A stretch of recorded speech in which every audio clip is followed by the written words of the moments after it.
Pada 6 Mei lalu, dua bakal calon presiden Ganjar Pranowo dan Anies Baswedan bersama-sama sambang Jawa Timur. Kedua bakal calon presiden yang masing-masing diusung oleh Partai Demokrasi Indonesia Perjuangan dan Partai Nasional Demokrat tebar pesona menarik simpati pemilih di Jatim. Ada 31.570.000 pemilih Jatim yang sudah terverifikasi oleh Komisi Pemilihan Umum. Jumlah ini sekitar 37% dari jumlah penduduk potensial pemilih nasional sebanyak 204 juta orang. Fikri Disyacita, dosen ilmu komunikasi politik Universitas Negeri Yogyakarta mengungkapkan, Jawa Timur menjadi provinsi dengan tingkat partisipasi politik yang potensial. Hal ini menjadi daya tarik tersendiri bagi kontestan Pilpres 2024 mendatang. Yang perlu diperhatikan oleh kandidat Pilpres adalah karakter pemilih di Jatim sudah mengalami pergeseran. Jika sebelumnya, suara Jatim didominasi oleh kalangan santri, saat ini didominasi oleh pemilih rasional yang akan menggunakan hak suaranya berdasar pada ketokohan dan citra baik tokoh tersebut. Untuk itu, siapa akan menjadi wakil dari dua bakal calon presiden ini akan berkontribusi besar. Di Jatim, ada dua tokoh potensial yang dapat dilirik, diantaranya Khofifah Indar Parawansyah dan Mahfud MD.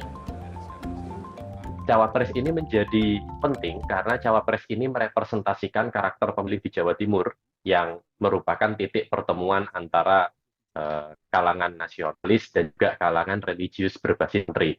Sehingga PR untuk Anies Baswedan saat ini adalah menemukan Cawapres yang merepresentasikan kelompok nasionalis, sedangkan PR dari Ganjar Pranowo adalah menemukan cawapres yang mampu merepresentasikan kalangan Islam santri.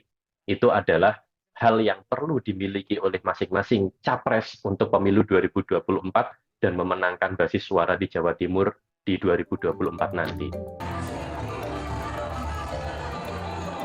Pada Januari lalu, sejumlah lembaga survei di Jawa Timur merilis sejumlah nama potensial yang mendapat simpati pemilih. Di antaranya Ganjar Pranowo, Prabowo Subianto, Anies Baswedan, dan Khofifah Indar Parawansyah. Sejumlah nama tersebut rata-rata memiliki persentase suara yang nyaris sama, yakni di kisaran 20 hingga 30%. Surokim Abdussalam, peneliti senior Surabaya Survey Center mengungkapkan, dalam perkembangan terkini, Ganjar Pranowo dan Anies Baswedan memiliki potensi peningkatan persentase suara pasca dideklarasikan sebagai bakal calon presiden oleh partai politik masing-masing. Kita akan lihat juga ke depannya kira-kira bagaimana situasinya ketika kemudian Mas Ganjar sudah ditetapkan secara resmi oleh PDIP dan PDIP sedang membangun koalisinya.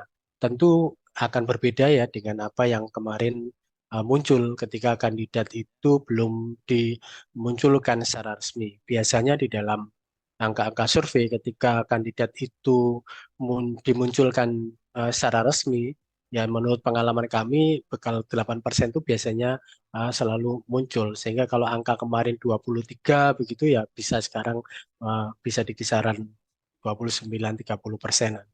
Jadi begitu seorang kandidat sudah diumumkan secara resmi jadi tokoh yang akan diusung partai politik, biasanya dia akan mendapat insentif di atas 8%.